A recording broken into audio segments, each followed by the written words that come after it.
नमस्ते। मैं आज आत्म के विकास के बारे में बात करना चाह रही हूँ।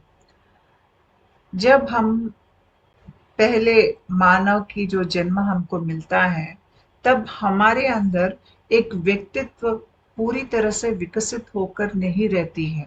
वहाँ पे तो एक व्यक्तित्व जैसा कुछ नहीं रहता है उस आदमी में। उदाहरण के लिए आप ये सोचो कि पहले जन्म में कोई एक शेर था।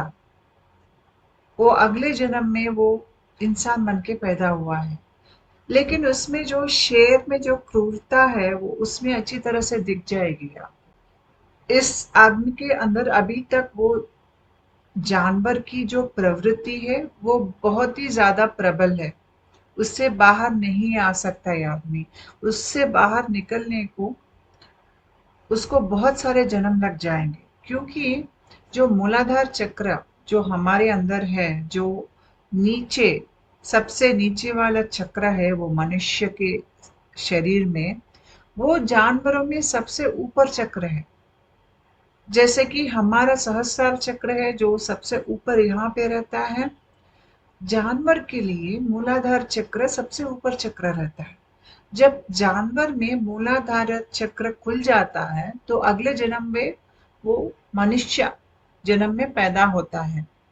लेकिन उसमें जंतु का स्वभाव बहुत ही ज्यादा रहता है। उसमें आदमी में जो एक सज्जन में जो गुण होते हैं, जैसे कि क्षमा करना, दया, दूसरों को दिखाना, जो आत्मबल एक सज्जन में रहता है, वो कुछ भी आपको इस नई आत्मा में आपको नहीं दिखेगा। वो जो जानवर ने अभी एक मनुष्य का रूप लेके मनुष्य जैसा उसका पहला जन्म है, वैसे आदमी में आपको ये सब नहीं दिखेगा।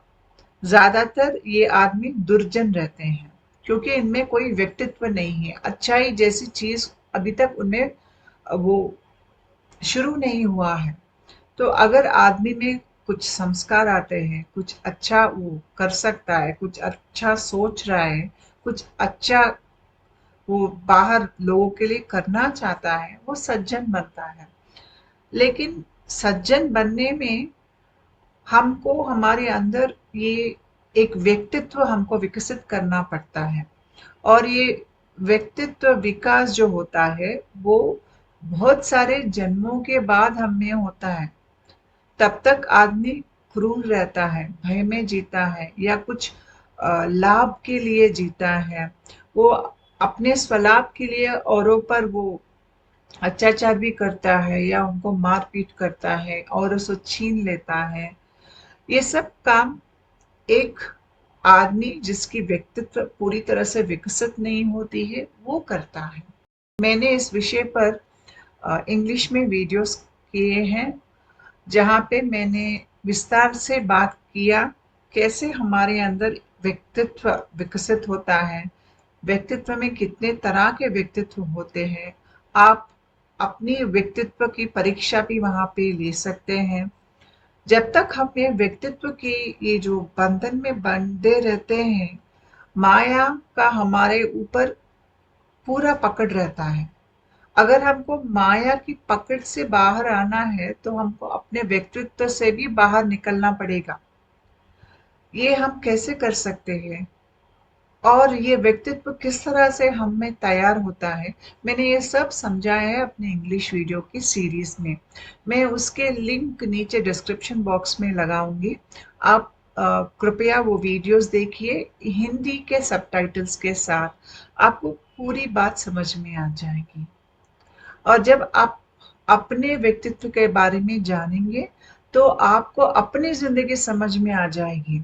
आपको समझ में आ जाएगा कि माया कैसे आपको ये जनन और मरण चक्र में फंसा के रख रही है, आप उससे कैसे उभर कर बाहर आ सकते हैं। आपको ये सब समझ में आ जाएगा अगर आप वो सीरीज देखेंगे। जरूर देखिएगा। नमस्ते।